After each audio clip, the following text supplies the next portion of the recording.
Ever feel like you're stuck, like way over your head, like there's no way out? We're going deep on that feeling today with this address, Call Don't Fall.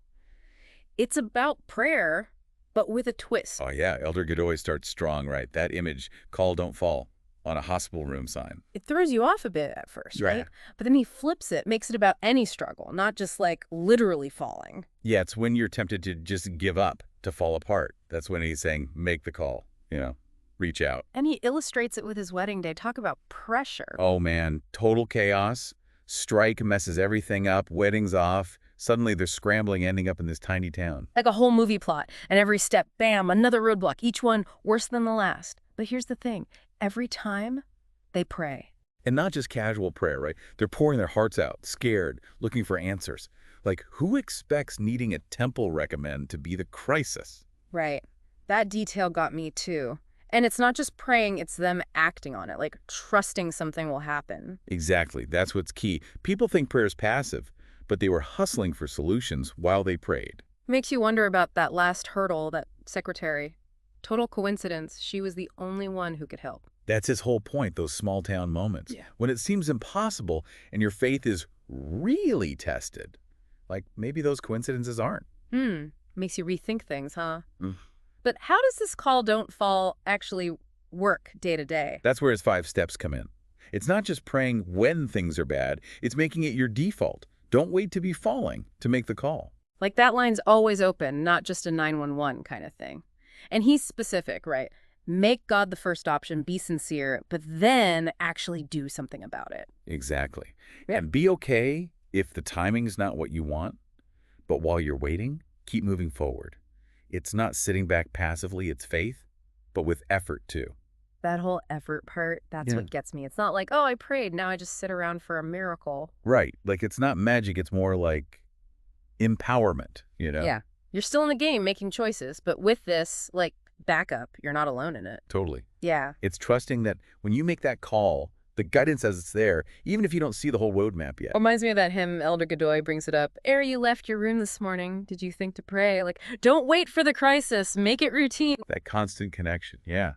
Instead of those one-off SOS signals. And he ties that to Joseph Smith, which I thought was interesting. Oh, right.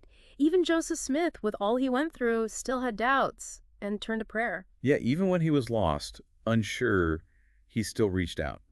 Which I think that says a lot about prayer. It's not about being perfect at it, never having doubts. It's the reaching that matters, the wanting that connection, even when you're messed up. Exactly. And what's amazing is Elder Godoy emphasizes those prayers. They are heard, even when we don't feel it. He even quotes President Nelson about praying with spiritual momentum. Spiritual momentum. Okay, now that's a new one. What's that even mean? It's like gaining speed, but in a spiritual sense. Prayer's not just a one-time thing. It's that consistent force. Not just checking it off the list, but like real back and forth. Trying to stay connected. Exactly. Looking for guidance. Yeah, A&D being grateful, but also just that comfort, knowing you're not alone as you go through it. Brings us right back to call, don't fall, doesn't it? Yeah. Every single day, that choice. Do we let the hard stuff win?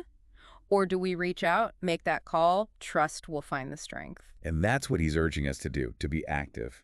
Not just letting life happen, but choosing faith over fear. Hoping even when it's bleak, finding that strength that comes from knowing you've got backup. There's something bigger guiding us if we just reach out. It's powerful stuff, right? Like, we're not just helpless. We get to choose how we handle things. Exactly. And like, even in Elder Godoy's story, prayer didn't magically make everything perfect, right? He still had to figure things out, make tough calls.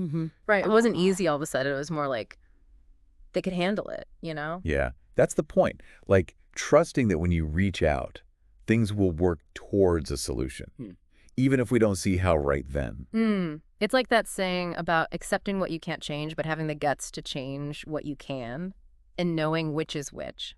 I love that. And, it makes me think of our listener right now, maybe going through their own small town moment. Could be anything, job stuff, relationships. Absolutely. But whatever it is, this idea, it's huge. You don't have to go through it alone. Yeah, like remembering there's always that lifeline, something bigger, ready if we'll just reach out. So as we're wrapping up here, just take a second, think about it. What are your small towns right now? Where could you make that call instead of feeling like you'll fall? You've got this, and you've got something even bigger on your side. Don't be afraid to use it.